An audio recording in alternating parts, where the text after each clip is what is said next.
It should have been an ordinary Saturday night, the kind where the world feels calm, the smell of dinner still clings to the air, and everything feels familiar. But that evening, my life shifted in a way I never saw coming. I got off work earlier than usual. Nothing dramatic, nothing planned, just a random early shift ending. When I reached our apartment, the front door was slightly open. I didn't think much of it at first, assuming I had forgotten to shut it properly earlier.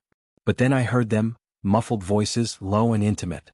And then her perfume drifted toward me, the scent I once adored but now felt wrong, like it didn't belong in my home anymore. When I pushed the door open a little more, the truth hit me all at once. There they were, tangled together on our couch. Her fingers in his hair, her body moving in a way that used to be meant only for me. My heart started pounding so hard I could hear it echo in my ears. Everything around me fell silent, like the world hit pause. I felt paralyzed. Invisible. Betrayed. They didn't even notice me standing there. I didn't shout. I didn't confront them. I didn't ask why. I simply turned around and walked out. No dramatic scene, no thrown objects, no final speech. Just a quiet exit from a life I thought was mine. I didn't pack a bag. I didn't grab anything except my keys. I just left. The next morning, the divorce papers were filed. Clean, direct, no arguments attached. I moved to a new city, found a small apartment, and started from zero. I erased her name, her photos, her number, everything. The hardest part wasn't the silence she left behind. It was realizing the love I thought we shared was never as strong as I believed. The first months were brutal. I questioned everything, our years together, the promises she made, the memories I once treasured. But eventually the nights got lighter. The questions faded. Days turned into weeks, weeks into months. A full year passed before I knew it. I buried myself in work. Found new routines. New hobbies. Slowly, the version of me that had been shattered began to rebuild itself. I thought I was finally free. And then, out of nowhere, she appeared again. I was walking home one evening when I saw her standing beneath a street lamp near my building. She looked smaller. Like the weight of her choices had finally caught up with her.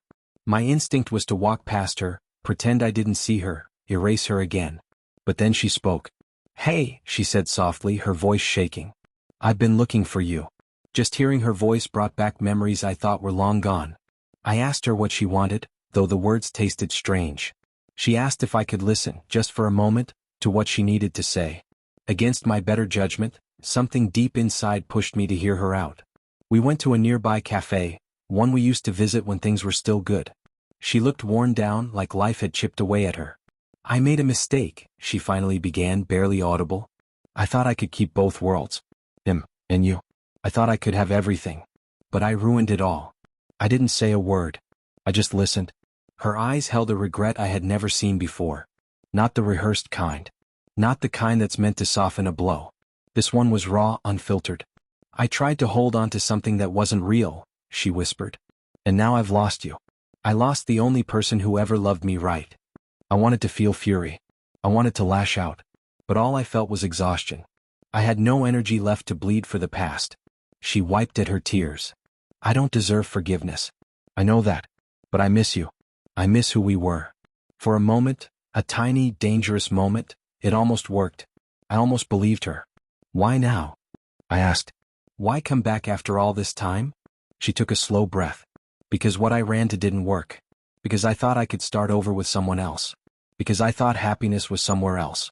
But I didn't realize what I threw away until it was gone." Her words lingered between us, heavy and familiar. I'd heard similar promises once before, back when I still believed in her. But the past doesn't disappear just because someone regrets it. "You made your choice," I said quietly. "And I made mine." She looked stunned by how calm I was. "I know," she whispered. "But I thought, maybe we could try again." I stood up. Looked at her one last time, not with love, not with anger, but with clarity. "I'm not who I was," I said. "And I can't go back to what broke me." She grabbed my sleeve, panic flooding her eyes. "Please. I've changed." I gently pulled my arm away. "Take care of yourself," I told her.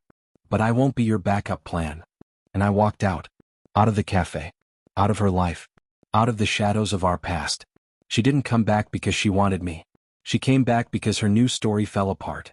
But I had already written a new chapter for myself, one without her. As I walked away under the evening sky, something inside me settled. The weight I had carried for so long lifted. I wasn't bitter. I wasn't angry. I had finally forgiven the only person who truly needed it, myself.